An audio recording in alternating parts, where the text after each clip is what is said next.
All right. So from this point right here, we are live. So the subject matter that we were talking about earlier is behind stages. We were talking about the importance of creating a village for our kids. Specifically, we were talking about for our young black male youth, right?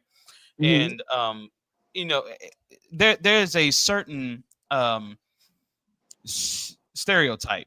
When we see young black boys that are doing wrong or doing dirty, committing crimes, doing things like that, we always come to the conclusion, oh, they're coming from a single family home. Basically stating that there's a single mother there, there's no father there. So we Mhm. automatically assume that these kids that are coming from these conditions or coming from these environments are automatically, bad, bad kids, and they're not. T, it's like I told you earlier, there are way more success stories coming out of single family units than there are horror stories or failures. So I just want people to understand that. And we were talking about a certain individual. We won't go into his name or anything like that, but the kid has a great mother, and the mother is highly responsible. She is a person that definitely wants to see her child do wonderful things. And once she found out that he was not controllable anymore, because he was physically overpowering. At this point, he's playing football and things. He's lifting weights. He's doing all this stuff. She had to find a village of men that could address this boy when he did dirt. So she created a village of men. How important do you think having a village of men as a single mother is, T? Extremely important, because as a woman, I'm not equipped. I am equipped to give him the nurturing aspect, right? But as far as the things of when his body starts to change, his hormones start to he starts to go through hormonal changes and things of that nature. I'm not equipped to show him those things or even relate to those things as a young man. So I think that it's very important to include a positive male figure. Hmm. Okay, okay. All right. So being that you live in Chicago, and we all see what's happening in Chicago. And once again, I like to go ahead and put it out there. Chicago may have its problems, but I would have to assume that there are way more good kids in Chicago than there are bad kids. Am I assuming that correctly, T? Okay, so let me clear it up. I'm in the outskirts of Chicago. I was raised I was raised in Chicago, but I'm in the Okay. outskirts of Chicago, but it's just as it's it's like just like Chicago. Hmm. Yeah, yeah, but there's not enough programs, support, Hmm. villages Hmm. for our youth. Okay. Okay. I got you. Yeah. I got you. So there's not enough programs and villages for your youth. So do you think that the city of Chicago and outskirts of Chicago, that we need to work on that, or is that something that black men need to work on as far as getting into the schools and things like that to actually work on developing villages and safe spaces for young black men? So I think it's a compilation of two things. I think the more involvement, like when you do have these things, like the parents being more involved and included, and like appreciating these type of programs, right? It's like a lot of times our people, in my opinion, I've worked with kids for 20 plus years, Hmm. and when I work with other coaches in times, they seem to value the caregiver more Okay. than us. It's like it's more we're babysitters, or we just somewhere to drop your kid off and go, and they don't really get in tune with the people that are over the children, and a lot of times the person that's over it, they just don't care no more. Okay. I think building that dynamic of partnership and understand I'm here to support you, but I also need you, you know what I'm saying, to be supportive as well. So I think that's a thing that needs to be addressed first when we start creating these programs, the involvement of Hmm. parents. Okay. Okay. How do we get our sisters to get their kids into these mentorship programs and things that we do have people developing now? How do we get our sisters engaged in that? Because what I see sometimes is I see that these people will create these nonprofits and everything, but they can't get the engagement from the kids because the mothers just aren't really putting their kids into those type of programs. How would you suggest us get more women involved in that and get them to bite on those nonprofits to help these kids? Incentives. Break it I down. have, I When you have, said a, I incentive, break that down. So I had like not all of the women are on like assistance or anything like that, but I think one way like if I think like partner like if you have like government assistance like TANF, EBT, housing, I think that it should be like a requirement Uh, that you do like certain hours in the, you know what I'm saying, in these programs where you have to, you know, be involved with these type of that I really think that that would be a good requirement to have the parents be more involved, have to do a certain amount of hours or a certain, you know, certain maybe even if you cutting out some, you get what I'm saying, if you just helping write some emails or whatever. I think that that would bring up participation in order to qualify for certain programs. okay, okay. So when you say that right there, that's kind of going into the whole arena of them saying 20-hour work weeks for people who are on any type of government Mm-hmm. assistance, right? Yeah. They're saying basically you have to be involved in the working system to say, okay, you should Yeah. get these type of benefits.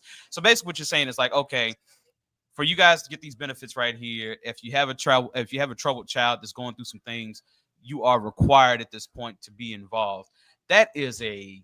insanely good idea. You know what I'm saying? And I Yeah. can't see anybody biting back on that or anything like that. You know what I'm saying? So, You'd be well, surprised. yeah. Yeah. Eugene, let's go ahead and get you to chime in, man. What do you feel about this whole subject? Anything you use far as trying to make something stronger, it's always built with reinforcements, right? Mhm. Everything you do, houses, decks, whatever you're doing, you build a reinforcement beyond the structure of the apparatus, right? So dealing with young men and young girls is no different. Like we spoke the other day, you might got two phenomenal parents, right? Right. That is great. You might be a single parent as a father, right? We skip that sometimes. It's a very small, minute, unique community of single fathers, but it exists, right? And Mhm. then you got the single mom, which is what gets the most attention, mainly because in my eyes, because I got a different point of view about this, that they're the most oppressed person in the world. That's just Absolutely. my opinion, right? So the spotlight is always going to be on the single black mom. But there was a point of time in this country where single black moms were not only great providers for their kids, but a lot of single black moms raised white children. Mhm. That's what they were there for. That's why the significance of the African American woman populated so much when it comes from the 60s, 70s, 80s. And you have these influential black women because they raised so many people's children, not just their own. So I don't think they have a problem raising them. The village comes in where it's just some things you can't teach me as a man. Right. And yes, you can give me a good picture of it, but some things you just can't teach me as a male, right? So males have to reinforce males on certain things, just like it is for my daughter. Like I look for her mom to reinforce things with my daughter because I've never been a woman before. So in certain things, now if you want to take him to the subject matter expert, now if you don't have a village, if you don't have a village, I would tell you this: you can do the best you can, what information you have, resources you have. If you don't have one, when you start to build the village, I want to make sure people understand that you vet the village. You make sure that it's the man that you want your son to be or to be around. We have built a culture for ourselves. Well, at least we are at least got us here, right? Mhm. People can drop that. Well, at least it's a man. At least listen, vet the person. They don't have to be perfect, right? Because Mm-mm. nobody's perfect. Remember that. Any mentor, any coaches, any village, they're not looking for a perfect village, right? Matter of fact, the child's going to benefit more by them knowing that's a perfect village is not possible. But they need to know that a different accountability partner. I was talking to my son last night. When he does something, he automatically gonna think, "Oh, my daddy might not," or his mom might. Yeah, I used to think that. Yeah. If you don't have that, right? then Right. you think as a child. And a lot of children, well, all children are influenced very heavily by something or somebody, right? It's not, we jump so fast to say the word bad or the absentee father Yeah. or what it's you got to realize sometimes if you see a 2-year-old in the store running around, is he acting too? Yes. Yeah. Yeah. If he was 16 doing that, it'd be an issue. But Mhm. sometimes kids think like kids. Adolescents think like adolescents. Puberty is puberty, right? And then young Mhm. teenagers do stuff. It's a phase in your life where you do dumb stuff. As parents, we minimize the risk of them doing dumb stuff that's going to affect the rest of their life. But some stuff we can't stop. But the more you build reinforcement around them, the more accountability partners they have, the more mentorship they have, the more perspective they have from different people who you would like your son to be around, or you like to, or you would like to see your son become. That's how I would vet the village. All right, T, go ahead. I'll give an example. So I nannied. Well, I kind of kept 2 kids from my old job. They were African American boys, and the mom that had adopted them was Caucasian. Mm. And I had told her like I will help her out because they were targeted at my job. I actually left my job because of that, right? So I told her I'll oversee them. Now they had behavior issues. And what I explained to her, she was going through a divorce at the time. And I explained to her, I said they need somebody that looks like them, not only as a woman, but also as a male. And I said, can I? And she said, yes. So I have a friend out here who her father is an activist. I took them to there first, to the youth center over there, introduced them to him. And I reached out to the police department and linked up with one of the African American police officers. And he opened up, he came and met me. We went to Culver's and like he would come over and play soccer with them. He would play basketball with them. And they just needed that type of figure. They needed to see a positive Black male influence, even though they were being raised by I told her they need to see people that look like them. You know what I'm saying? And I was so happy she allowed it, but you can do that too. You can reach out to the police department. There are some of them that they will take their time and they will come, and they rather get that call than another call. You get what I'm saying? So Yes, I do. I understand that. I understand that. So, Damon Davis has a comment right here. Let's go ahead and read this and see what he has to say. Can you guys see that on the screen? Mhm.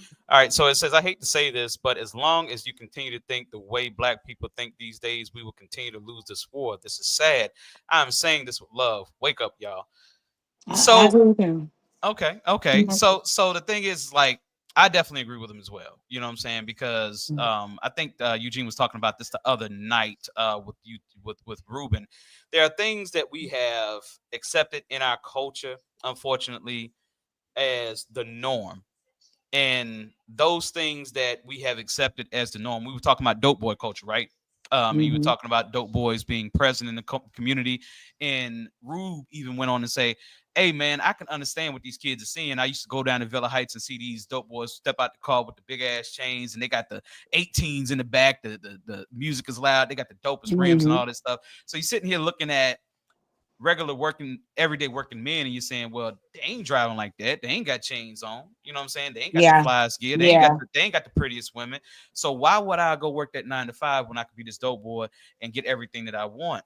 You know what I'm saying? So it is a cultural thing that Yeah. we're kind of going through. Go ahead, T. I see you My raise your hand. I am a grandmother. I have a Okay. grandson and he's 7. Grow And grandmother. yes, Shit. Nah. let's move over, move over. Like he's 7 and he was talking to me. He was like, Nana, my dad told me I need to be a rapper when I grow up. I said, you what? He said I'll be rich if I be a rapper. And I was like, no, that is not the only way that you could be rich. There are way more ways that you could be rich. You do not have to be a rapper to be rich. And I had to break down the different ways. I said you could be a doctor. He likes football. I said you can play football. You can be a teacher. You can no, he might not be rich being a teacher.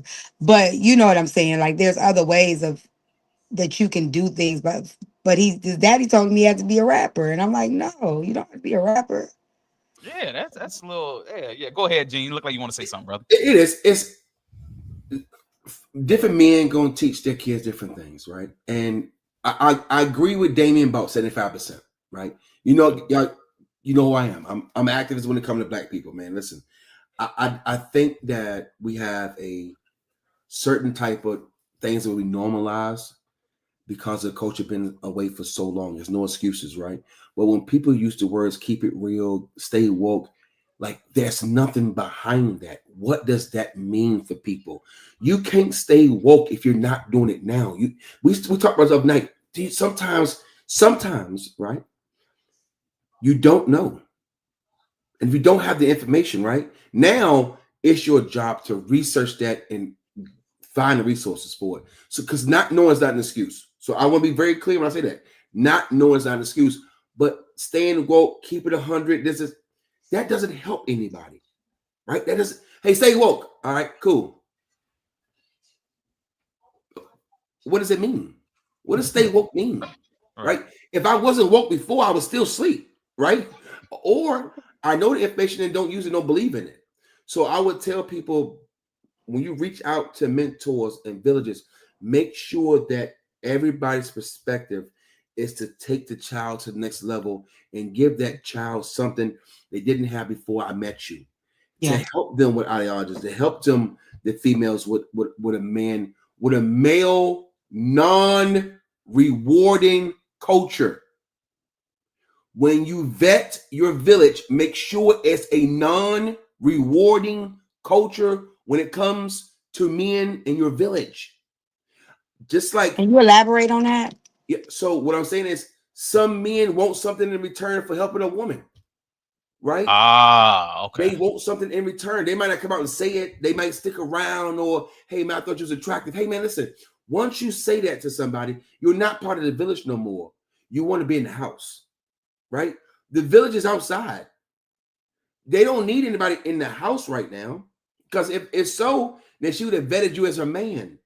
But she vetted you as a man, not her man. So we don't need anything in return when real men, when men, take the word real out because I don't, objectives is that's, you can use it all you want.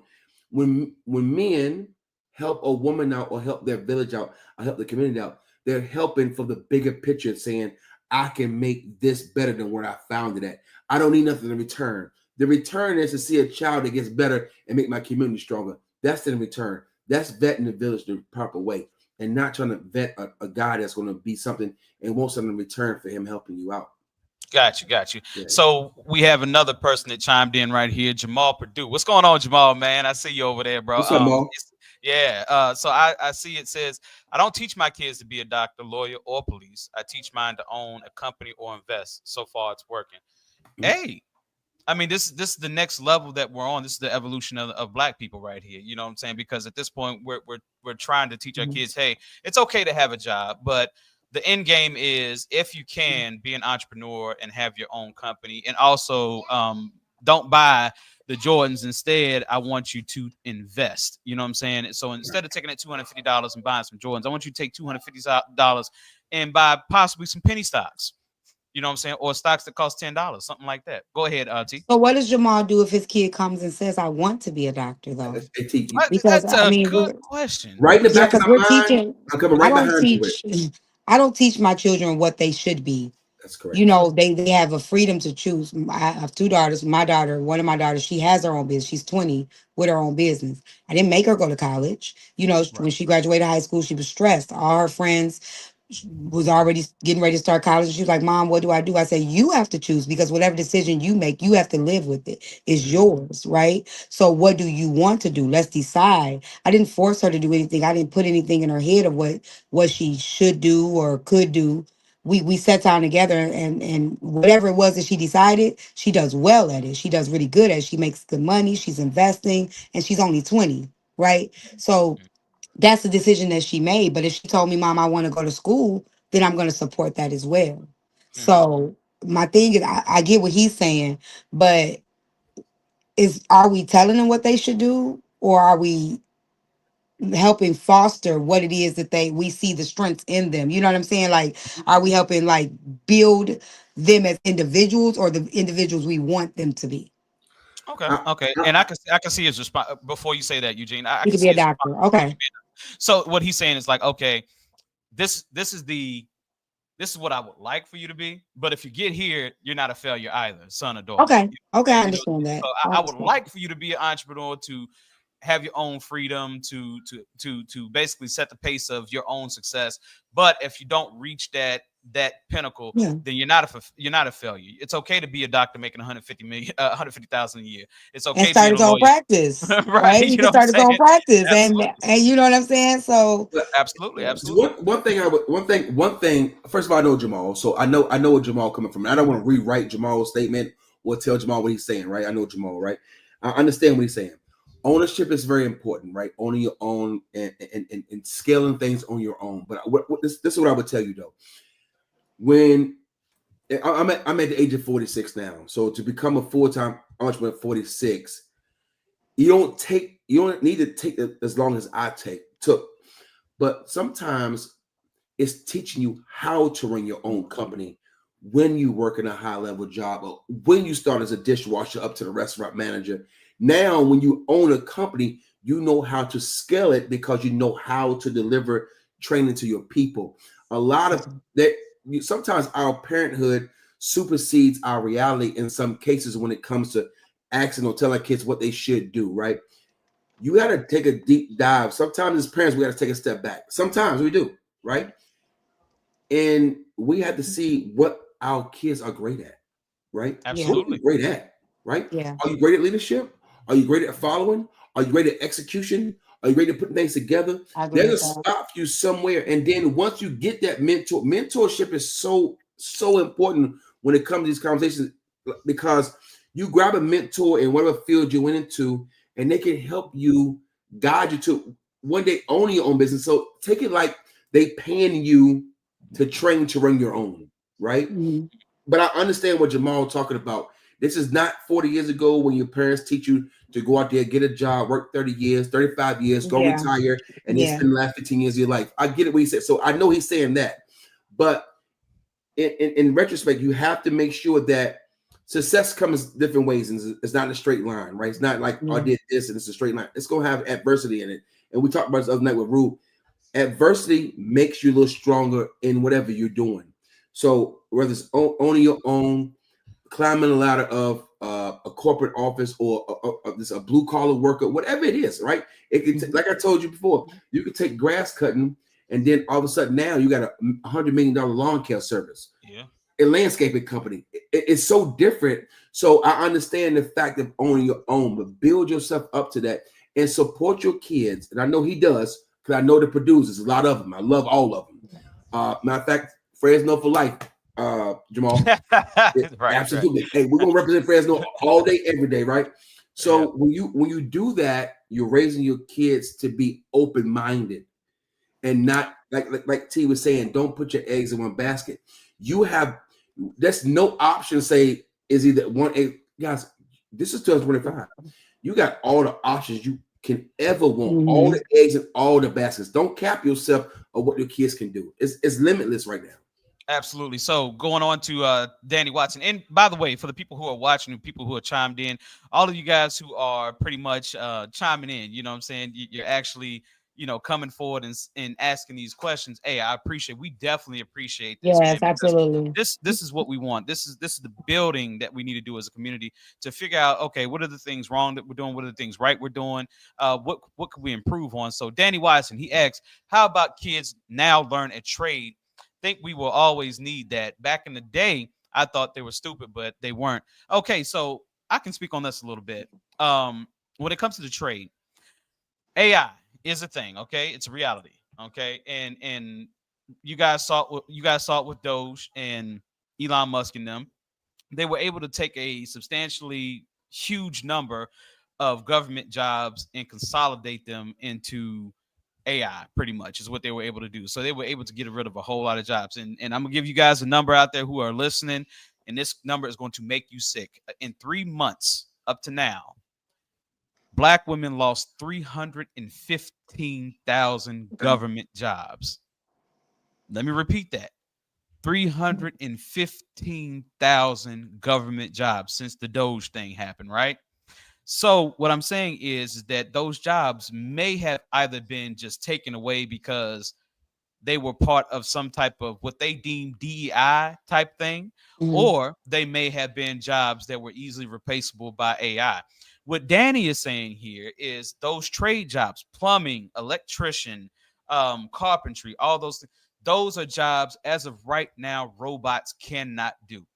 We can barely get a robot to hold a gun and shoot at the right target right now. So we're talking about maybe 25 to 30 years off in the distance. Robots may be able to do that. But what those trade jobs do is they give you a solid base in A, being an entrepreneur, and B, also being able to hold a stable job the whole time. What do you guys think about that trade job thing that he's saying?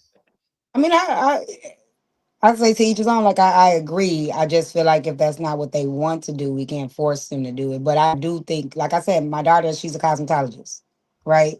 So I definitely get where he's coming from. I agree. Mm-hmm. Okay. You can't build a house without trades. You can't build a bridge without trades. You can't build with trades. So anytime you see a development or something building something new, you have to have trades. You have to have welding companies. You have to have construction companies. You have to have roofers. You have to have plumbers. These are essential things that, first of all, it was built on our backs as African Americans anyway. They used to call it free labor. Now they call it skilled labor. It's two different things. So if you look at the average income with skilled labor, and it's not, the income is higher from a skill level right behind a college degree. So it's sometimes more, right? When you see people working on that bridge and they got scaffolds and they got these lifts on the side, they're probably making more than engineers. Yeah. Certain type of engineers. Now, the engineers at that job will give them the blueprint to do it, obviously not. But sometimes engineers and software people, they making more money. Now, the risk is more, right? The work is harder, right? Because you dilute the people who want to do it. So anytime you build in something, there's always room for trades. I promote trade schools. And I also tell people this: do not forget this trade, and I'm biased. Don't forget the sales trade. Oh yeah. People do not send their kids to sales training. Listen, guys, I know hundreds of people who's making $100,000-$200,000 for a trade that you can learn that's natural for us.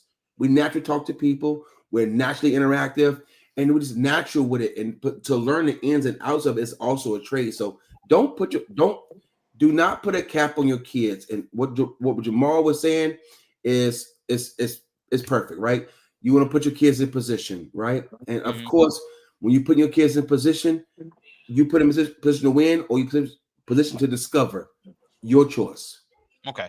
All right. Now we have Michael McGeorge, a wonderful brother. And I like Mike because he always puts something out there that makes you, okay, you got to think a little bit. All right. So it says it's called Latino labor now.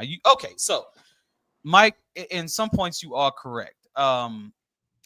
There has been, I want to say, anywhere between 10 million and 12 million in-source laborers brought into America, which kind of mess up the trade type thing. But I believe America's starting to work on that. I'm not going to say the way that they're doing that is right or wrong. I'm going to say it looks like America's starting to work on that. So what we're talking about is we're talking about like skilled laborers. We're talking about laborers that have to be certified in something. Plumbers have to be certified. AC workers have to be certified. Certain carpenters have to be certified. All those things, they have to be certified. So even if you were talking about illegal immigrants coming over taking jobs, those are the jobs that they cannot take, because you have to be certified to do those jobs. You have to be certified for those jobs to be signed off on. So it's still protecting yourself. It's really still protecting yourself because you're certified in those industries. Daytech here in Roanoke, and I'm pretty sure where T is in Illinois, they probably have some type of program where they have high school kids going in to these programs and they become certified before they come out. You're making an instant entrepreneur when you have that. You know what I'm saying? So that's a real thing. That's definitely a real thing.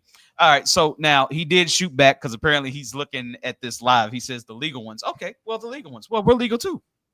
What's stopping you from getting what they're getting? What's stopping our kids from getting those certifications that they're getting? If they're legal, Mike, they're not asking for low wages anymore, brother. They're not. The legal Latinos are not working for pennies on the dollar, brother. Legal Latinos are over here making money. I can take you to a high prevalent area in Roanoke right now, Hunting Hills. I made a delivery over there before when I do Amazon Flex. I made a delivery over there before, and there was this huge White House, big ass White House. And when I say there were at least 10 cars sitting outside, the house was owned by Latinos. It was a mini mansion. They are not working for pennies on the dollars anymore, brother. They are working for money. You're talking about the illegal ones. So those jobs, which we are talking about low level, non-skilled laborers, we're talking about people who are carrying bricks or people who are putting dirt in the truck and dumping it off stuff. Like, yeah, those jobs, they may be taken by those low level non-skilled laborers. But as far as the ones who are legal, they working for the same as we're working for. I got a Latino neighbor right next door, and I got a Latino neighbor right across the street. Those people work for money. They are making money, bro. They are definitely making money. You know, and listen, man, I think we talk about a small percentage, right? And Okay. and here's why I want to make sure that we don't lose our sight of what's reality and what's shown, right? Mhm. We have a lot of skilled people that can help you negotiate your worth at your job, right? A lot of people don't know how to negotiate. You don't know how to leverage your skill at work. Right. A lot of people allow people to pay them what they want to pay them. Right? Yes. And if long as owners can do that and give you their protocol how they're gonna pay you, then you stay there, right? And you call it being loyal. That's the same concept our parents took 30 years ago. Yeah. You know what I'm saying? My mom sat on the same job 30. My dad been on the same job 44 years. He didn't. It's some people call it bucking the system. It's not. It's leveraging what you're worth, right? Mm-hmm. Right. If I come in and I'm the only person that can do my job, you're not going to tell me what my job is worth anymore. Now, take care of control the controllables, right? Mm-hmm. Take care of the things, being responsible, being on time, everything else. I'm talking about the basics are down, the foundation stuff is down. But when you get to after that, and you talking about a skilled labor, guess what? I'm the only one that can do it, or I'm making this thing run. Then you better sit down at the table and start talking about what you're worth, right? Mm-hmm. Absolutely. A lot of people don't realize that, right? We sit back and we look at things how it is. If we had the togetherness, because we have to, but in our community, we can have any skilled jobs we want to have. Right? We can build any investment firms we want to build. But the problem is sometimes we're not willing to lose our egos, what we're great at, thinking to drop. Like right now, let's think about this for a second. I contacted both of you guys. I do not have the awareness to go live like T on social media, and people think it's easy. It's hard, right? I don't have the skill to set this up electronically like you do, because it's not my thing. I don't say I have to learn that. I don't have to learn that. Like I told you the other night, I have to find somebody who knows how to do it and get team. So you put things together as a team and let the team operate under the functionality and stop trying to function with everything you do personally. It doesn't work like that. Mm-hmm. Things is not everything in corporate America. Big business run America. So in case people don't know that, big business, they offer the decisions. Big business, they offer their leverage. Big business, they offer everything, because you know what? You got to be able to fund them big businesses because they're supporting and they're developing jobs, right? Mm-hmm. That's why they have so much say so. We don't go to the right places and the right meetings to talk. Social media won't fix that shit. Town hall meetings does. So when you go to town hall meetings, everybody has an opinion on social media, and that's perfect. Have it, right? You singing with the choir. Everybody singing the same song. Good. Nothing's going to happen because the power's in numbers, but you got to be in power numbers in the places where it matters. Right? Mm-hmm. You can find any job, contracting, skilled labor that you want to find to put your kids in, and they can make any income. Man, listen, Hampton Roads, Virginia is full of them. I'm telling you right now, you got guys making $150,000 a year welding because they are skilled. Okay, so let's read another insight from Michael McGeorge. He says skilled labor has yet to penetrate what the drug game has done. Okay, I can see where you're going with it. I can see where you're going with it. I like to find out. Right. I like to find out between the drug game and between skilled labor, which one builds more permanent wealth. We're not talking about temporary wealth. We're talking about permanent wealth, right? We're talking about when you get to the age of 60, 65, you're ready to retire and you're able to retire comfortably. You know what I'm saying? Mhm. I have brothers in my camp that either ex-military or whatever, and they've retired successfully. You know what I'm saying? And the military, you can call it what you want. That's skilled labor. That's basically what it is. You know, you have to be prepped and you know, you have to go through your pain and everything, and that's skilled labor. It's not something that every dummy can do. You know what I'm saying? You have to be a special type of person to make it through boot camp. First and foremost, you have to be a driven individual. You can't be no lazy fat slob thinking that you're going to get through that. So, like I said, I'd like to see the number of people who accumulated wealth and were able to retire comfortably off the drug game, comparatively speaking, to the people who did it through skilled labor. I guarantee you, I don't even have to look at the numbers, that the skilled labor has created way more people who retire wealthy than the drug game. The drug game, Mike, is a temporary thing. And I spoke about this. I spoke about this on another podcast that I did. The dope boy is a sacrificial lamb. Okay. What I mean by that is nobody cares about him. And the reason why I say nobody cares about him is because everybody knows what the dope boy is doing. Everybody knows how he gets his money. Everybody knows the end game to that. Everybody knows that the dope game ends in either you're going to get locked up or you're going to get boxed up. One or the other. You're going to get locked up in a jail or you're going to go 6 feet under. One or the other. It's undefeated, y'all.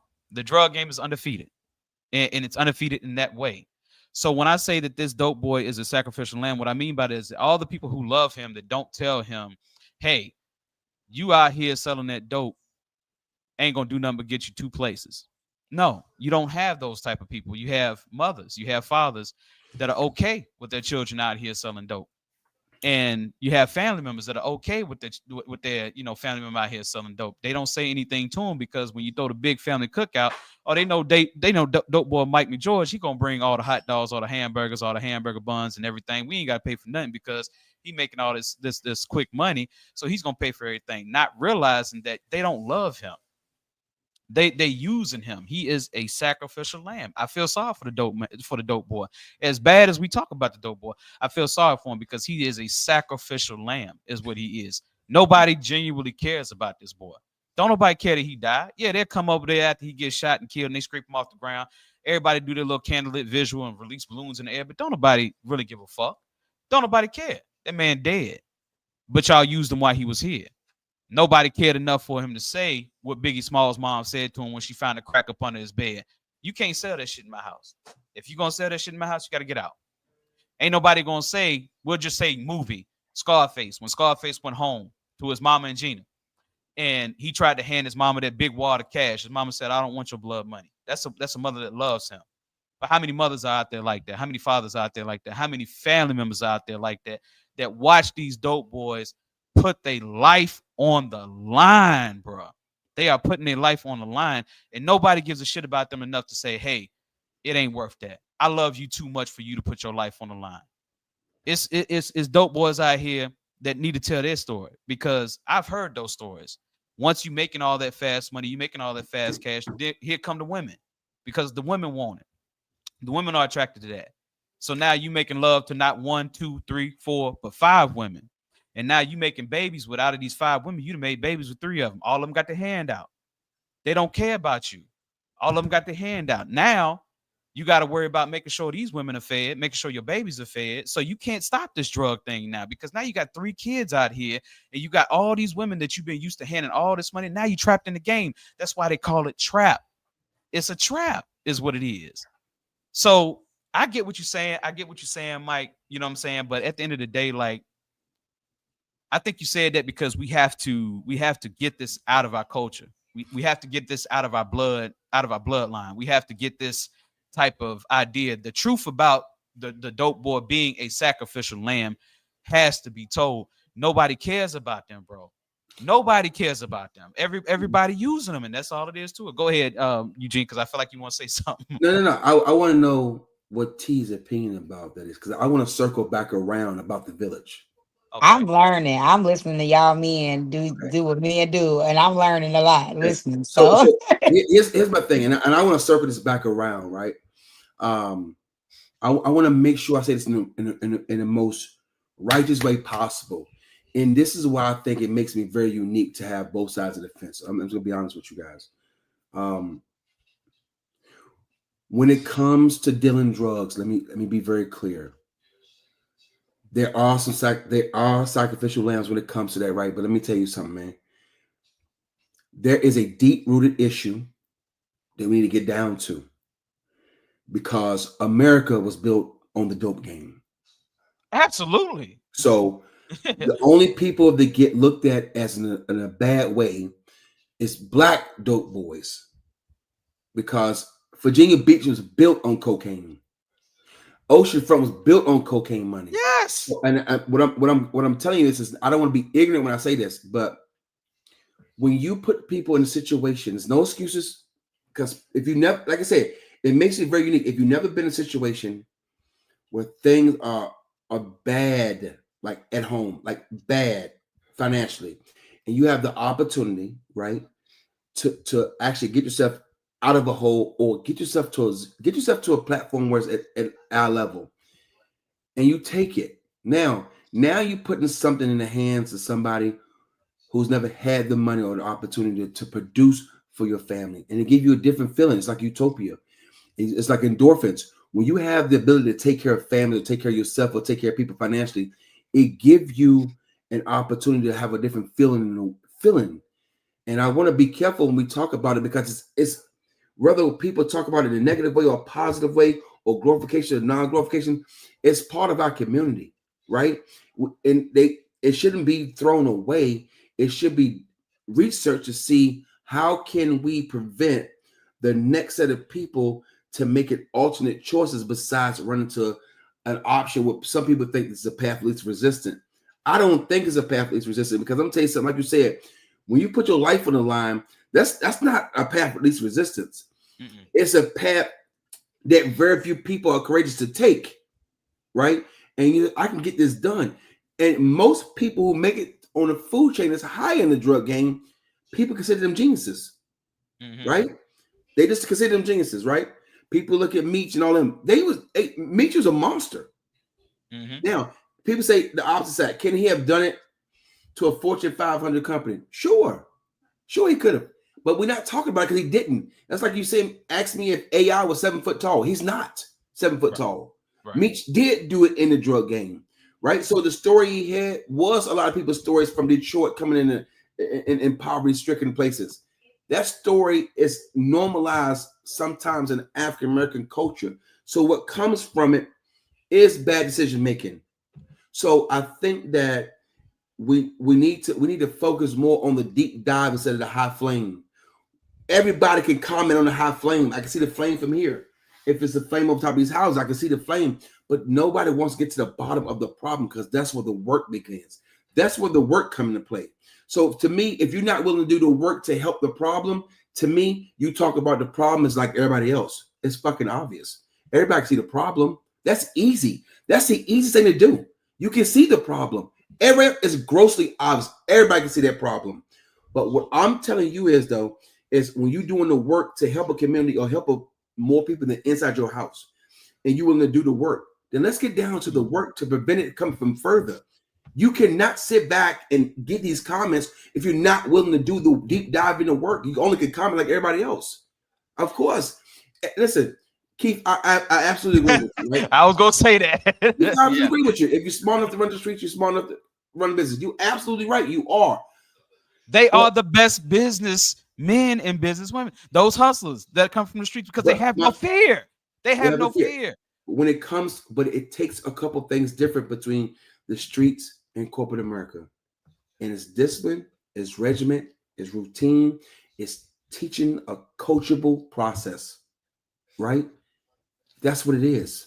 That's the differences. But they're very smart, right? They're very kind, right? There's very few people you see that makes a lot of money from an illegal thing and keep it for themselves. They help everybody else. That's what makes the glorification doable. Mhm. But we don't talk about that though. Talking about that, it means I told you I'm not. You got to tell the truth, right? Absolutely. They supply a lot of stuff for your neighborhood, and Mike, if you I see. don't, Go ahead. Go ahead. if you're not from the type of neighborhood, then I can't explain it to you. Right. Mike, I see that accountability from us. So we're going to make a whole nother podcast on the accountability from. I'm actually going to title it that because there are some things that we have to be accountable for as Black people. We got to, there are things we can say that systematic racism set up to for our downfall. We can say that that is a thing, that is something that is there. I don't think anybody would deny that. But what I'm saying is, like, when you say accountability from us, the things that we can control, we're going to come back to that on another podcast. I'm not really going to talk about it right now, or we won't really I'm not dodging what you're saying, but we'll come back to that. I think that's made for another podcast. Mhm. Crisis said Vegas was built on dope money. We all saw Casino. Can we agree on that? A lot Yeah, of stuff was, man. You listen, you can't deny what it's. Listen, and when it comes to accountability and learning stuff and teaching stuff, you're absolutely right. But let me be very clear. What does it mean? what's that? When you accountable for yourself or more people, do you think the way you're doing it is right, accountability wise? Because I'm telling you something. When I sit back and look at people, let me be honest with you now. So you wouldn't let me dodge that? You want to go right into that right now? Go I'm gonna go to it right now. Listen to me. Look. There's certain adults that can call themselves accountable that I wouldn't have my fucking kids around. I wouldn't let my kids them run my kids. No, because what you're thinking is so much of a low level. Then no, I wouldn't. Yeah, I agree. You think it's right because you might be the smartest person in your circle, but out of your circle, it don't make any sense. Accountability is a great thing. What Mike is saying, absolutely, but just make sure the accountability is right. But right for who though? That's the thing. Who Correct. who determines what's right or wrong? Correct. Okay. You're only doing it based on the decisions you made and how it worked for you. That's what you're gonna base it on, T. But can you take what you have learned as a skill and pass it on? I know a lot of skillful people that can't train the next person on what they learned. They're not coaches, not trainers. They're not going to be in the mix by teaching the next. It's a very vulnerable person that allows themselves to be in front of somebody and teach them, because you know what? The people who can't do it be the first people to comment. Oh, you should have did this. Oh, I'd have done that. Oh, I'd have done. Why didn't you do it at first by yourself though? Why didn't you start it? The people who hurt worse is the people who did it first. Okay. But you're the most vulnerable. Decision making is hell. But once you make it, stand on it. Right? Don't have to wait till somebody do something first and then comment on that. That's a post-game report. Everybody can do a post-game report, guys. Me, you, and T can watch a football game right now. We can do a post-game report for 2 hours and tell them what they should have done. You know why? It's already done. Hindsight, it's over. right? So it's easy to comment on it. But what I want to see is people in the front building. I want to be around a bunch of builders, and that's just my standpoint on a lot of it. Okay. Okay, so let me read this right here from Mike right here, and you guys chime in. It says not accountability for the fact that our music and the culture we thought was cool had all the ingredients to put us in the position we are in now. That okay? I'm getting what you're saying, Mike. I'm getting what you're saying. Okay, so what he's talking about is, you go back to the 50s and 60s, okay, and you listen to the music, and you look at the culture of the 50s and 60s. The music back in the 50s and 60s was all about love, about unity, especially in the 70s as well. You listen to something like James Brown, say it loud, I'm black and I'm proud. We don't make that equivalent of music that we did back in those 70s. You listen to Curtis Mayfield and his whole catalog of what he has and what he's speaking to when it comes to black people and our black pride. We as people who are darker than blue, wonderful brother of mine, those songs like that are preaching to black people to uplift ourselves. So I understand what Mike is saying right here. When you look at the music and you look at the culture, yes, I mean, I have to be honest with you. It has set us up for downfall. Well, we won't say all of us, but we'll say for the people who are influenced by those things, who haven't found their way out the matrix, it has set them up for failure, pretty much. I mean, how do you feel about that, T? Because you haven't really spoken on anything here lately. I know you're saying you want to listen agree. to us, but okay. I agree with that. The what we do now, we Mhm. definitely haven't. I think we live now in a blame culture Okay. versus what are we going to do about it. I think it's Ooh. like always, well, this happened, our ancestors, our people went through this, our people went through that, and that's why we're here today. Versus how do we move forward? You know what I'm saying? It's like more of a this happened, we let's get our reparations, let's get this. But every generation before us, they made strides to make it better. What are we doing to make it better? Mhm. And see, what you're speaking on is we take it from a survival standpoint to a thriving standpoint. We all survived, right? We all have survival skills, and we think for yeah. But it's funny till it's not funny, right? So like for me, the moving forward part, that's when you have less voices. When Mhm. you tell it what's wrong part, everybody chime in on that. Like I just said, some things in your neighborhood or in our culture is obviously grossly wrong. Not only you can see it, everybody can see it. That's not the real thing. But we just have no unity What at do we all. We don't do? stand on Like T nothing. said, there's a comma. Hey, watch this. Hey man, there's a real big problem in the neighborhoods with infidelity, single moms, single dads, yada yada yada, yada, bad movies, bad music. Okay, watch this though. Comma. How do you fix it? Mhm. That's when the voices go silent. What Yeah. is the fix at? Are you what who you teaming up with to fix a part of it? Right? That's the part that's the hardest part. The easy part is noticing something wrong. Right? That's easy. The hard part is fixing it. Okay. So the part in fixing it, right? There is a way to fix what Michael McGeorge is talking about, and it's not just Mike McGeorge, because these are podcasts that have been had that are pretty much saying, okay, what's entertaining us is influencing our culture in a negative way. Okay, so with the Jewish community, you can't come after the Jewish community in a negative light so much before you get shut down. Am I right in saying that? No, you're right. I can Somebody see that. somebody I gonna can see come that. after your ass. You know what I'm I saying? can see Somebody gonna that. come after your ass. So the thing is, you can't put a negative light on the Jewish community without some type of repercussion. So the thing is that if we as black people know that what is entertaining us is influencing the minds of our youth and people who are stuck in the matrix to the point where our culture can't find its way out of the box that it's in, then what we have to do as a culture is we have to hold YouTube accountable. We have to hold Rock Nation accountable. We have to hold all of these record labels accountable. We have to hold Instagram accountable. We have to hold Facebook accountable, TikTok accountable, and say, hey, this is hate speech. If you're watching, we've all watched a drill video, right? A drill music video. That ain't nothing but hate speech. Just because it's not coming from another race does not mean it's not hate speech. We have literally, so we all three have seen a kid go out here and challenge his ops on a music video, and then somebody on his ops camp get killed, and then that You kid smoke that them up. right, and it's coming right back. So how is that not hate speech? But black people, we're not engaging with these platforms and saying, hey, you guys are getting us killed by promoting this shit, by even putting this on here.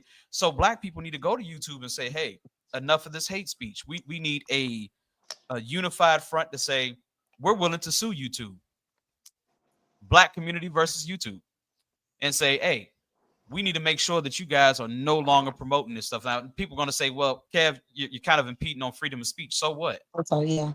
So what? Because, like I said, you can't do that to the Jewish community. You know what I'm saying? The Asian community during COVID got a whole damn bill called the Asian Hate Crime Bill. You know what I'm saying? Are we saying that, that's an invasion of freedom of speech? No, it's not, because at the end of the day, they were going through some things at that time. Black people have been going through things for a long time. So now it's time for us to say, okay, certain things need to be censored. I think that's one aspect of how we can handle the situation. And I think that's what Mike was talking about. Okay, this is a post-game report, what we're talking about, but now, yes, we need to start talking about solutions. How do we solve these problems? How do we get the best lawyers and best lawyers and judges in on a conversation and say, how do we censor what these kids are seeing? How do we do that? Go ahead, Eugene. Hey, the first thing we need to do, man, is I always tell people this, right? Be very careful not falling in love with your distractions, because a distraction and an anchor both hold you down, right? So before we get to the point about suing people, we got to get people to stop loving first. They love it. So you might not think so. Your kids love it. Like some people's kids love it. Some people our age love it. I'm gonna stop using kids when it comes to music and movies, right? It's so many opinions that you can have. Again, man, about certain things that will result to whatever you want to result to, right? Mm-hmm. And when people use the word, listen, I'm a different soul, man. I'm just gonna be honest with you. I can't use the word simple. If it was simple, it'd be fixed. Right. If this was simple, it'd be fixed. If it was simple, we'd be talking about it. Right? A lot of things are simple in life. This ain't one of them. It's so many variables when you talk about this problem.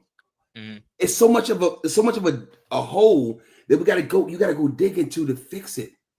Like T said earlier about the reinforcements. The reinforcements need to be put in place first before you start building on top of it. And that's what, for me, that's what my thing is. I want to be a part of the solution of the problem that we all notice. That's what I want to be a part of. Now, that's conversation I want to have. That conversation is better. What kind of mentor groups can you have? What kind of groups where you can put in place where people understand what music is? How come? What is censorship? Like when we say this, what does it mean? Are they saying the wrong things? What are the freedom of speech? Where does it cross hairs at? Why does it demise our neighborhood? When if you look at most streams or most album sales, it don't come from blacks. That's not good. Look at the concerts. It's 50-50. So it doesn't matter the people listening to it, the people, because that's not real, right? Asian community listen to rap and hip hop. White people listen to hip hop. Indians listen to hip hop. That culture is huge with us. It's huge. It's a real thing, especially when you go to bigger cities and not smaller cities. I'm pretty sure in Tees Town, Chicago, there's a whole section of Western Indian people or Indian people who is in a hip hop culture. It's not just what they're saying. It's what we're doing at home from incubator to execution. That's what we can learn how to fix first before we go out of our house and start fixing other things. That's where I think the position of help and resources and responsibility comes from first. What are we doing ourselves first to fix our house? And then you fix your street, and then you fix your neighborhood, and then you fix your community, and then you start working on national stuff. That's where it comes from first. Okay. So this is my opinion on how to fix it, right? All right. So let's just I'm gonna interrupt you on this because, like I said, we want to make sure that our audience is engaging, and we want to make sure that we're responding to the audience who are being engaged. T, you got something to say? Yeah, I have to tap out because I have the grand. Gotcha. They just got here. I'm so sorry. Do you think? Yeah. I'm sorry, you guys. All right. So Mike Major says the solutions are redundant with no tangible results. No team fixing the mental health of the caretakers, of the folks responsible for incarnating these beings. Why do our race have to save the race as a collective? Okay. All right. So I get exactly what he's saying on here. He's saying that no team is fixing the mental health of the caretakers, being the parents. So we're trying to fix the kids, but we're not trying to fix the parents. I did see his post earlier, and I understand exactly what he's talking about when he's delving into that. What he's saying is like, why are we trying to fix the kids and not trying to fix the parents? Because the kids, whether we're fixing them outside the home or not, they got to go back home. So they're going to have to go back into that toxic situation, back into that toxic environment. So whatever mental health that you're repairing outside of the house, it's not going to be of substance because they got to go back into the toxicity. So the thing is that you have to fix the problem at home through the parent. That way, whatever you're teaching the kid is also, rubbing off on the parent and vice versa, and everything can be fixed that way. So I get exactly what he's saying. Another person who chimed in is Danny Watson. He says, as a white man, I understand that y'all are seeing, I understand what y'all are saying, but this world needs to come together. We all bleed red. I love everyone. Always told and tell them never hate. Hate is bad. Okay. And we understand that. We understand that, Danny. And when we have conversations like this, because I like to see, everybody engaged, not just black people, but white people and everybody else engaged as well. So I understand what you're saying. We do need to come together. Yes, we're going to have those white people who are John Browns, who are willing to sacrifice, for this community as well. And the reason why we talk so much about, the black experience and what we're going through as black people is because black people, whether people believe it or not, we see the wrongs that are happening in our community. And in no way, shape, or form do we think that the wrongs that are happening in our community are the majority of people. In fact, they are a vast minority of people.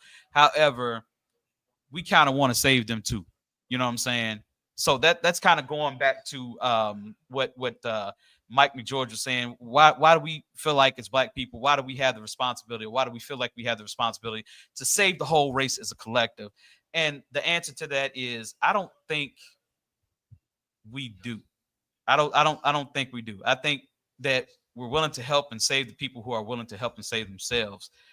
I think that the people who are out here doing the hard work and who are out here in the mud with these families and trying to get these, trying to make things better, I think once they see that they have to give up because there's no helping it, they do give up. So I don't think that everybody can be saved. I'll go into the story of Sodom and Gomorrah.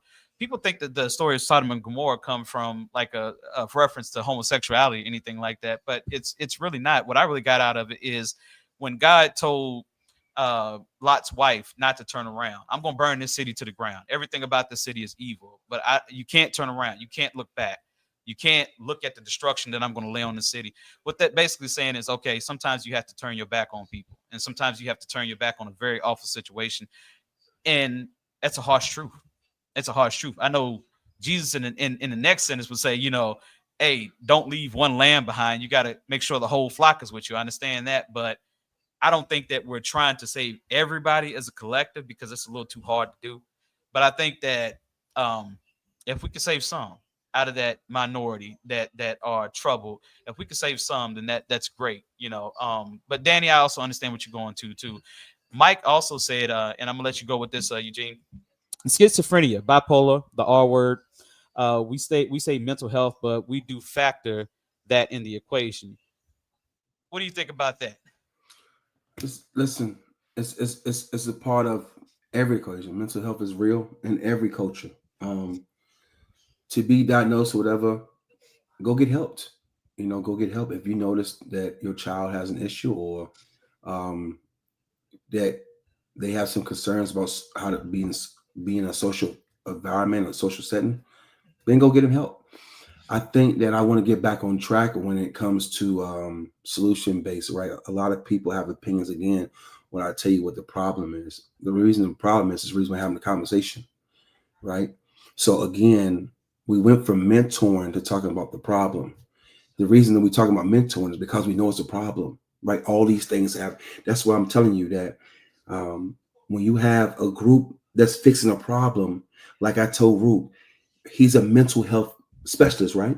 So you have a person that's there for mental health. You have a person there for structure. You have a person there that can teach a skill. You have a person there, like Michael McGeorge is a chef, right? Guess what? You have a program that has chefs feeding the community, not feeding them, but showing them how to cook and why you make these decisions.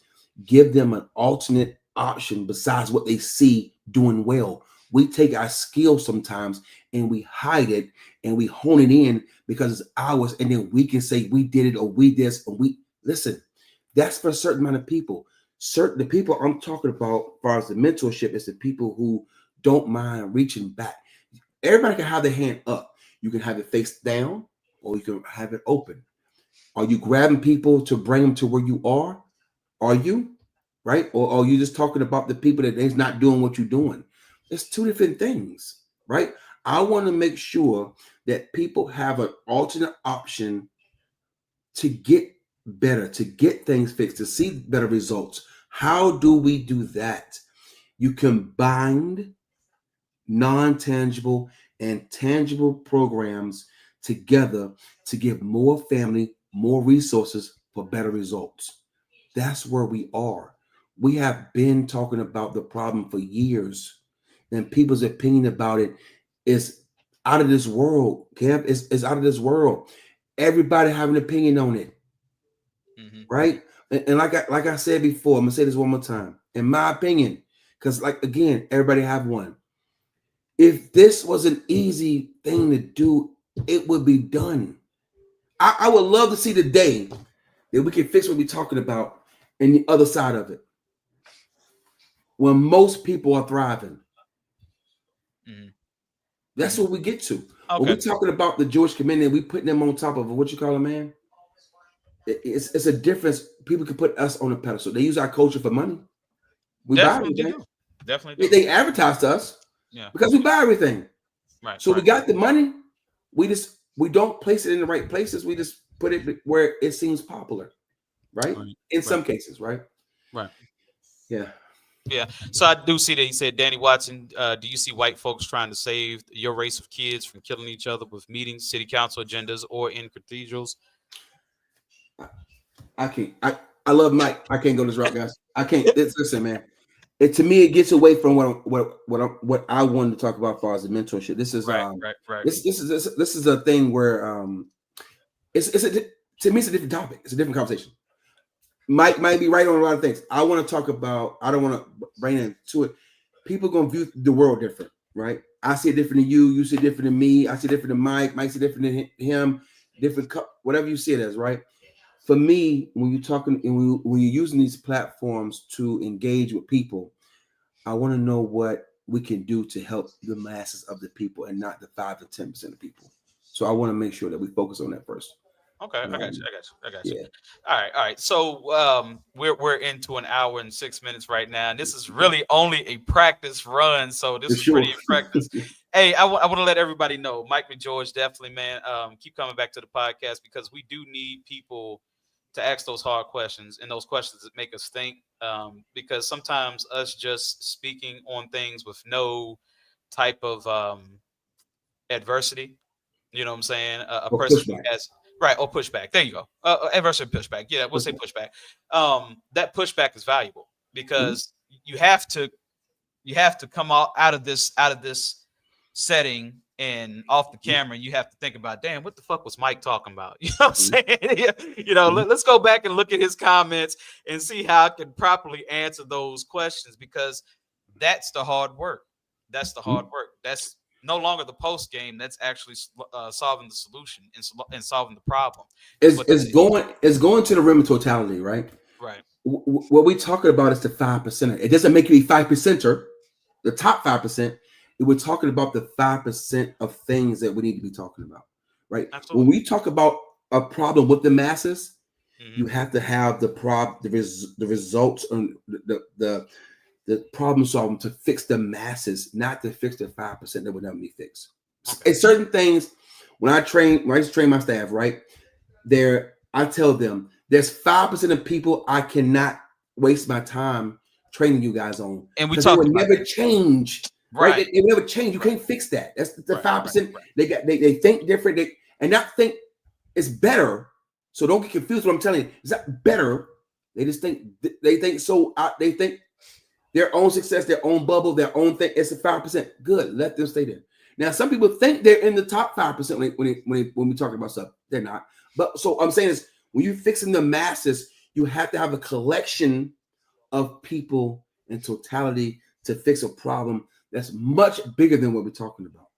It's so many fields, there's so many lanes, there's so many avenues we can go down to fix certain branches to make this tree stronger, get down to because the roots was built the same, right? A lot of our roots are the same. Right. Hard working. Most stem from slavery, so our roots was built on survival.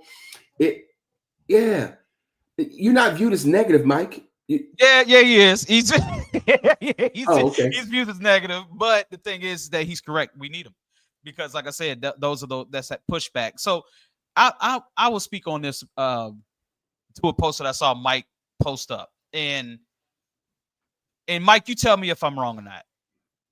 You mad because you've seen a lot of things over the years. But there's one particular post that touched me in a way that I could see, why he's mad, Eugene. I could see why he pissed off. He took his one of his children to a party, and the party got shot up.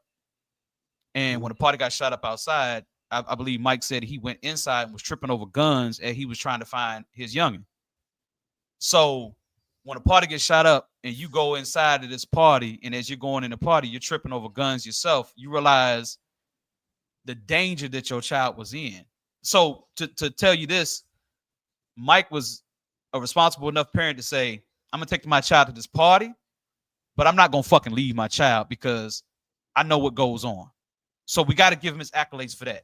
He stayed at that party and said, I'm going to stay here for my baby because I know what goes on at these parties. Unfortunately, he experienced something that no parent wants to experience. You know your baby in there, Gene. You know your baby is in there. And you got a set of motherfuckers outside shooting up the goddamn block, and you don't know if they shooting up in the same building that your baby in. You go in there to chase down, hey baby, I gotta go get my baby. You tripping over guns, G. And these is teenagers. These high school students. Whoever's listening to Rono, y'all got a fucking gun problem in this city. Y'all got a heavy gun. Somebody is bringing in a lot of guns in this city. And we ain't talking about no goddamn high points. We talking about AR-15s, baby. We talking about AK-47s. We talking about Glocks with switches. We talking about all this. But we have a gun problem in Roanoke. Now, is that saying, we need to go ahead and just ban guns in Roanoke altogether? No. You need to find the motherfuckers bringing this shit in. And then when you find the people bringing this shit in, you need to bury their ass under the jails, what you need to do. So I understand where Mike is coming. Okay, so I'm reading his comments. You are correct. That I was in 100. He's agreeing with what I'm saying. So I was just assuming that's why this man is angry. That's why he fucking mad, Eugene, because his baby was caught in crossfire, man. So I can understand why he pissed off, bro, because that's my baby. I brought this baby into this world. And I refuse to bury either one of my fucking children. I refuse to bury either one of my children, bro. So I understand. You can hear how I'm talking about this, bro. I get it.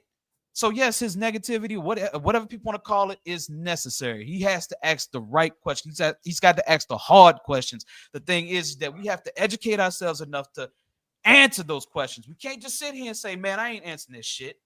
He's a negative Nancy. I'm not answering this. No, you educate yourself to where you can't answer that question because he wants a solution. He wants to take his baby to a goddamn party to where he ain't got to worry about his baby girl, baby boy, who was in there. I think it was his daughter.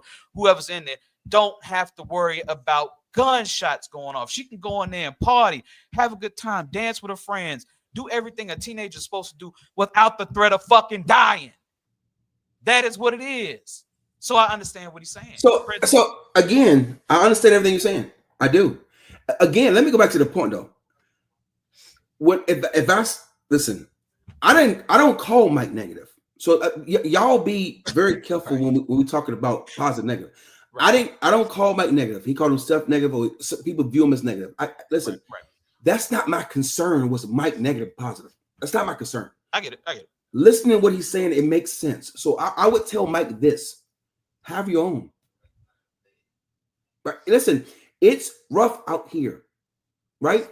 I had parties for my little brother a lot. Yeah, you did. 05, 04, 05. They was getting shot up in 04, 05. It's difficult. When you talk about a party for teenagers, you're relying on other 45 parents to deliver a message to their children like you do yours. It's not going to happen right now, right? It's the reinforcements of being around, surrounding yourself with great people, man. I'm telling you, and I'm not saying that it's a great thing that the party got shot up. God knows I'm not, man. And it's horrible. And yesterday in our city was horrible. That's a horrible hours.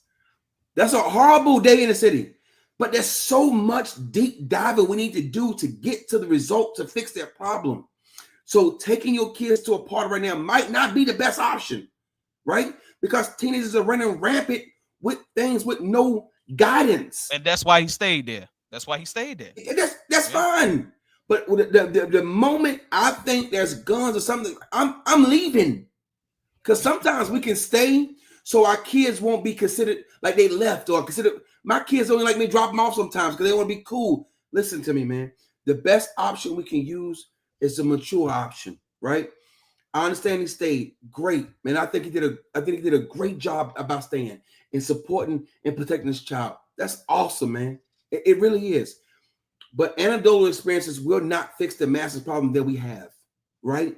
The problem is there's a guy in there that was influenced by another person who had a gun or seen a gun or whatever. It ain't got necessarily to do with what's on TV, guys. We can stop using that. And guess what? It is on TV. So don't let me, it's right. It's in your community already, though. It's past the TV screen. It's past the music.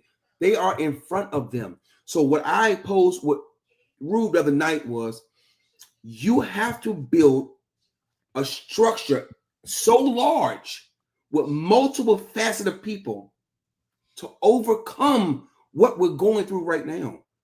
Because we're going to lose a battle if we don't do it together. I see Hootie commenting. Hootie can be a part of what I'm talking about. Hootie is a part of what you're talking about. Yeah. I'm not saying he wasn't. Right. What I'm no, saying no, is, I'm not. when you got Hootie, you got Hootie, and you got a Kevin, and you got a Michael, and you got a Lawrence, and you got a disc group, and you got the Divine Nine, you got the Masons, you got teachers, you got the people from lived experiences, you got people from people who's been there, done that. You need everybody. You also need to talk to the people that's closest to the problem. You need to talk to them damn teenagers. You need to go to juvenile places and see why they did it. Those where the answers are. The answers are there. Mental health is a big deal, of course. Listen, non-guidance is a big deal. Bad influence from people around your kids are a big deal. Low-paying jobs is a big deal. Layoffs is a big deal. Mediocrity, glorifying that is a big deal. We let it go for so long. And it's, again, I'm going to make this statement. It's not just the dope boys. It's not the problem anymore. The problem is we stop fighting against what's right. And what's right is the guidance, the help to take a child further than what you went to, and stop comparing yourself to the kids that you're trying to help. Give them the biggest opportunity to make it. I'm going to challenge to get in front of the people that can make decisions to help right now. This is a right now problem. This is a huge problem we have. And talking about things as a five, it won't help. We need to get to the source of the big. What is the major source of the problem that we have? And I think it's a lack of togetherness. Our community do not like to build together. We'll build, but it won't be together. I'll watch you, but I won't help you. Right? Why not? I told Rube anything he does. When you write your list down of volunteers or people you need, hey man, don't call me. Pin me in. Put me in. Pin me in. Don't even pills me. Pin me in. Because it's not about Rube's face. It's about Rube's message. And if you want to get the message out and you want to echo it instead of talking about other stuff, then join somebody who's doing something now and make their process and message stronger than what you found it. I challenge you to that. That's just going to help turn things around, right? Will it fix it? No, but we don't need to fix everything right now. But we need to move the needle. Mm-hmm. Let's get with Sherman Lee. Don't he run a mental health clinic? Yeah.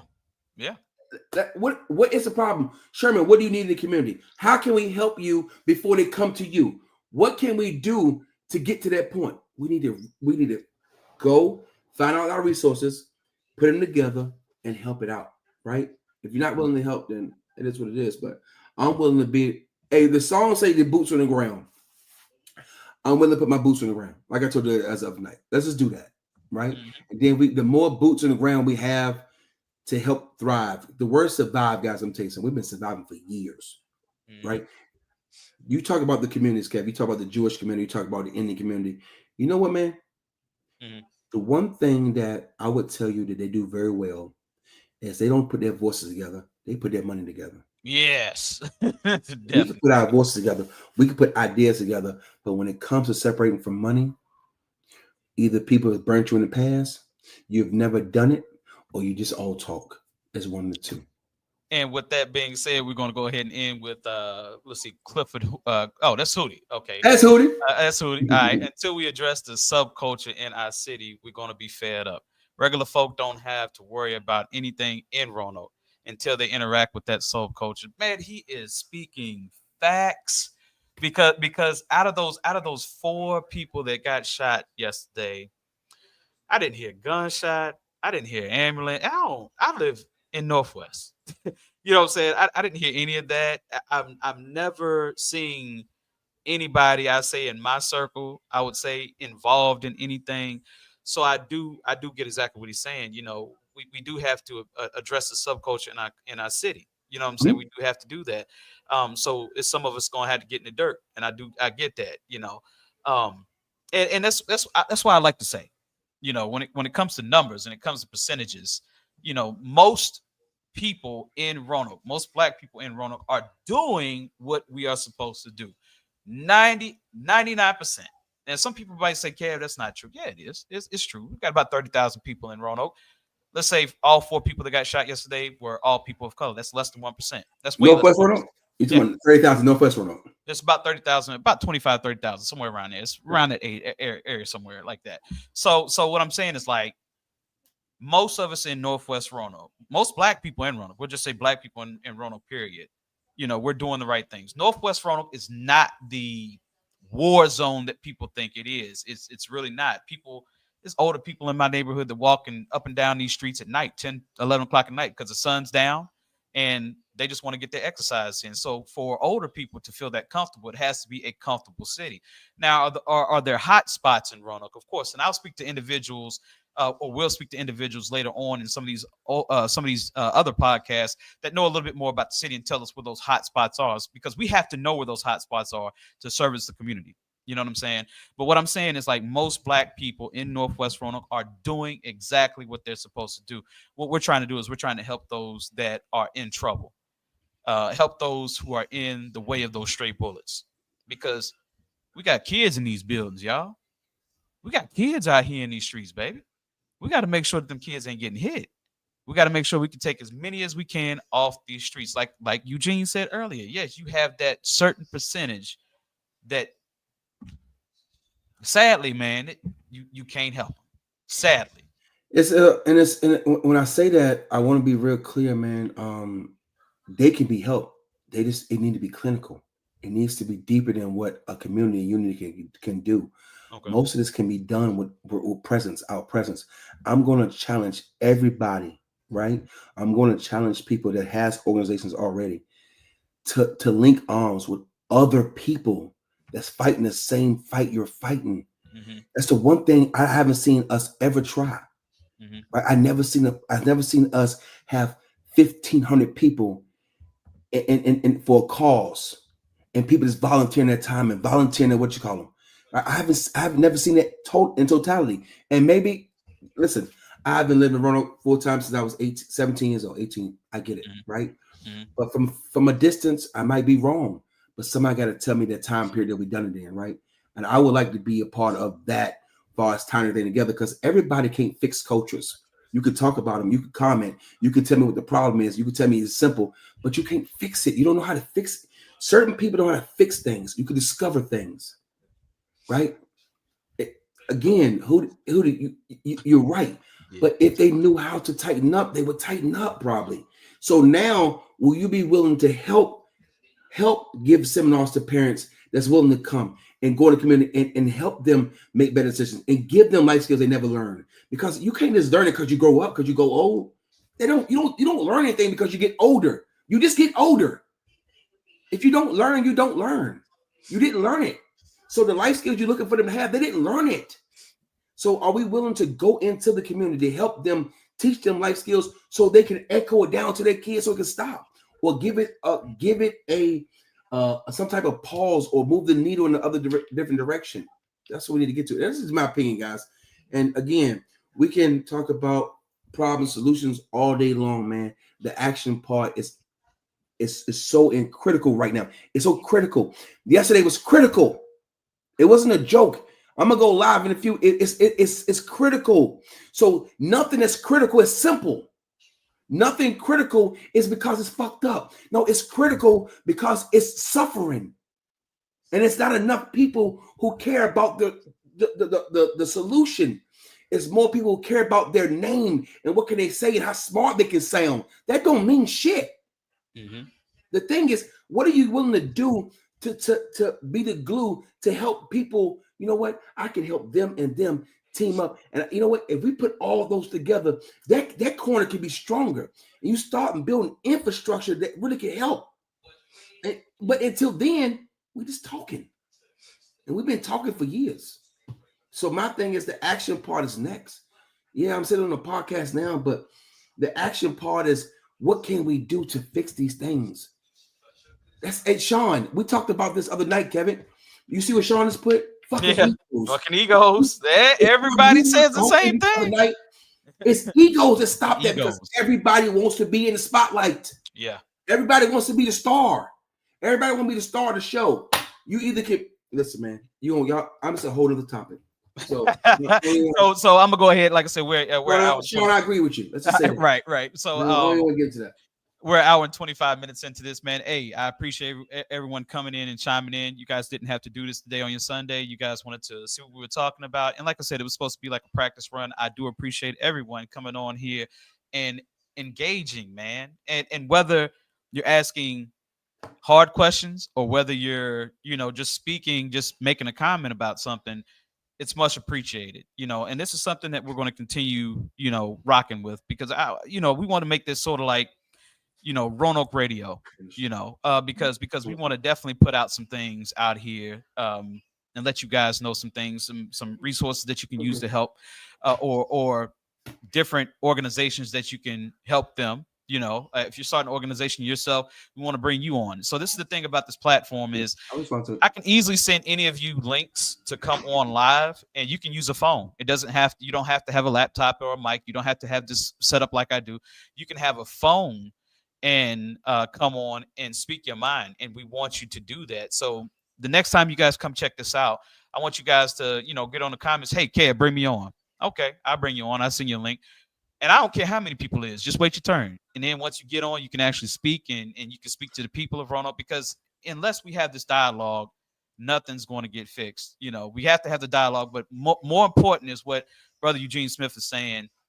There has to be action because I even heard that in a meeting with Sheriff Hash. And by the way, early voting for Sheriff Hash will be done in September. Make sure y'all get out here and vote for Sheriff Hash. We got to have him as a sheriff because he is doing wonderful things in our detention center. I definitely want to say, and I don't know how much this means, but I endorse Sheriff Hash. And not saying that everything that I say on Facebook reflects on Sheriff Hash, put that away.